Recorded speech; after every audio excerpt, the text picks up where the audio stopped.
Majunya globalisasi melahirkan gelombang perubahan yang sangat cepat. Untuk menghadapi tantangan sekaligus peluang pada era globalisasi, terutama globalisasi pendidikan yang diramal akan mengguncang seluruh dunia pada tahun 2030 dan menyambut Indonesia Emas tahun 2045. Isu yang paling krusial dalam globalisasi pendidikan adalah tuntutan kualitas dan kemampuan bersaing untuk mencapai keunggulan kompetitif. Kenyataan tersebut tentu membawa persaingan yang keras pada lembaga pendidikan. Perkembangan kurikulum sulit dilepaskan dari pengaruh perubahan zaman dan dinamika situasi politik pada sebuah negara.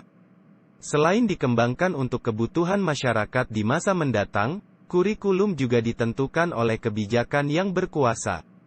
Oleh sebab itu, setiap pergantian pimpinan pemerintahan akan selalu diikuti oleh pengembangan kurikulum atau bahkan merubah kurikulum yang lama dengan kurikulum baru. Dalam perencanaan pembangunan nasional, kurikulum dianggap sebagai perangkat yang sangat penting dalam penyelenggaraan pendidikan dan memiliki keterkaitan dengan bidang-bidang pembangunan lainnya. Sebagai sektor yang menopang masyarakat, pendidikan juga dijadikan sebagai salah satu indikator kemajuan suatu negara. Kurikulum menurut Undang-Undang No. 20 Tahun 2003 Bab 1 Pasal 1 Ayat 19 adalah seperangkat rencana dan pengaturan mengenai tujuan, isi dan bahan pelajaran serta cara yang digunakan sebagai pedoman penyelenggaraan kegiatan pembelajaran untuk mencapai tujuan pendidikan tertentu. Kurikulum juga merupakan rancangan pendidikan yang mempunyai kedudukan strategis dalam seluruh aspek pendidikan. Mengingat pentingnya peranan kurikulum dalam pendidikan dan dalam perkembangan kehidupan manusia, maka dalam penyusunan kurikulum tidak bisa dilakukan tanpa memahami konsep dasar dari kurikulum.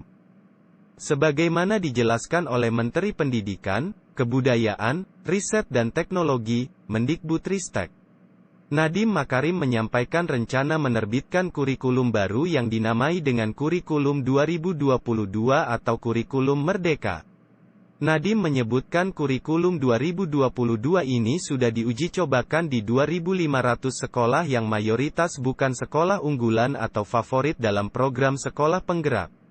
Kurikulum tersebut dikatakan akan lebih fleksibel dan lebih berfokus pada materi secara esensial. Hal itu dinilai penting, agar guru dapat lebih memiliki waktu untuk pengembangan karakter dan kompetensi. Secara prinsip, Kemendikbudristek menjelaskan kurikulum 2022 akan fleksibel dan memberikan peran sentral kepada guru untuk memaknai dan menerapkannya. Berbeda dengan kurikulum 2013 yang berlaku saat ini, K13 lebih memposisikan guru sebagai fasilitator dalam proses belajar mengajar dan peserta didik yang dituntut lebih berperan aktif dalam proses belajar.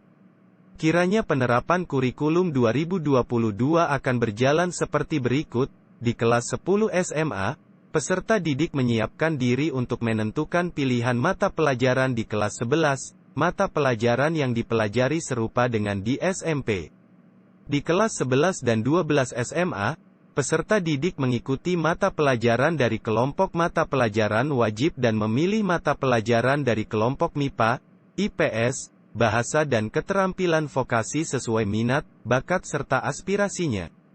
Pembelajaran berbasis proyek untuk penguatan profil pelajar Pancasila dilakukan minimal 3 kali dalam 1 tahun ajaran dan peserta didik diminta untuk menulis esai ilmiah sebagai syarat kelulusan. Setiap program yang direncanakan tentunya akan memiliki sisi negatif dan positif hingga menuai pro dan kontra di antara kelompok satu dengan yang lainnya.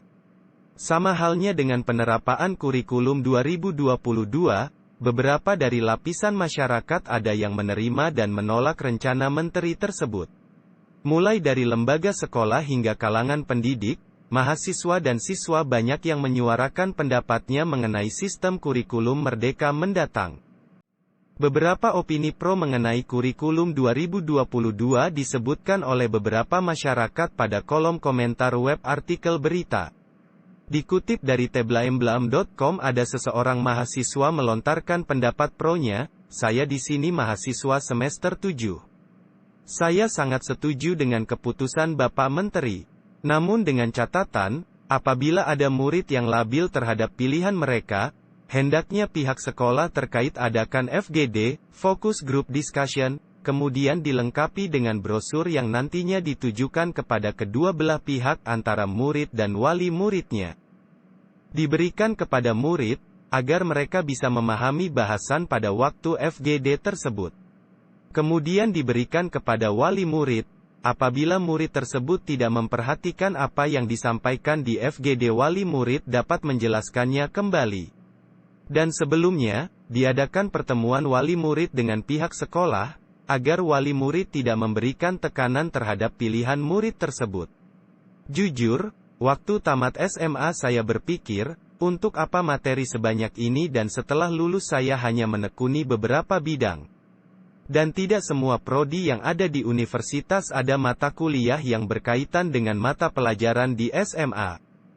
Pemerintah dengan kepentingannya menganggap bahwa kurikulum tersebut akan berjalan lebih fleksibel daripada kurikulum yang sebelumnya. Sedangkan pendapat yang kontra menganggap kurikulum tersebut terlalu rumit.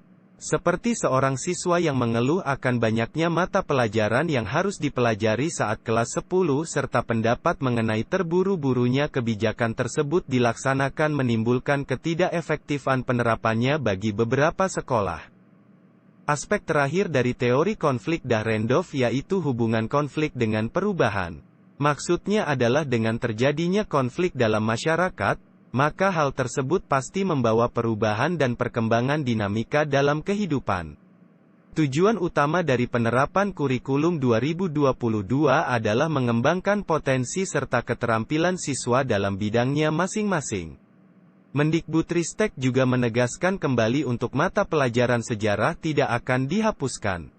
Terlepas dari pro dan kontra masyarakat mengenai kurikulum merdeka, pemerintah tentunya mengeluarkan berbagai kebijakan yang berorientasi pada peningkatan kualitas pendidikan dengan tujuan peserta didik nantinya akan mampu bersaing secara kompetitif dan kompetentif.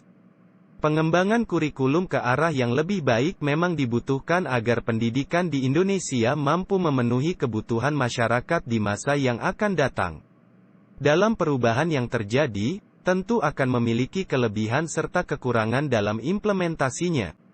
Kebijakan tersebut diharapkan bersinergi dalam membentuk insan yang cerdas dan berkarakter serta berjiwa Pancasila.